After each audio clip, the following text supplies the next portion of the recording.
Si ton ami apprécie une cuisine légère, alors il faut absolument l'inviter à goûter une fine bouillie indienne, un plat très populaire auprès des habitants. Après y avoir goûté, il y a de fortes chances qu'il en redemande. Le vendeur est un véritable expert dans la préparation de ce type de bouillie. Même si l'environnement est rudimentaire, son savoir-faire fait toute la différence. Son échoppe se trouve dans le quartier animé de Nilatara, à proximité de la rue Irla. Cet endroit, qui ressemble presque à un amas d'objets divers, sert pourtant de cuisine, avec l'avantage que tous les ingrédients sont préparés à la main par le propriétaire lui-même. Ces plats ont une texture très épaisse. On y ajoute généralement beaucoup d'épices, puis on mélange directement à la main. Cette étape demande une vraie maîtrise. Si la préparation est trop dense, il faut ajouter un peu d'eau. Si des impuretés apparaissent, elles sont retirées manuellement.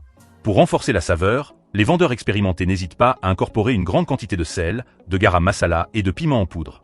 À mesure que le mélange est remué, le contenu du grand récipient cuit rapidement. Cette texture onctueuse est particulièrement appréciée des locaux.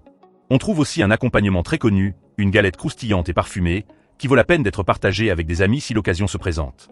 Sa préparation est généralement simple. En Inde, ce type de plat à la consistance épaisse est très courant. Parmi les traditions culinaires, on retrouve également le riz mangé à la main.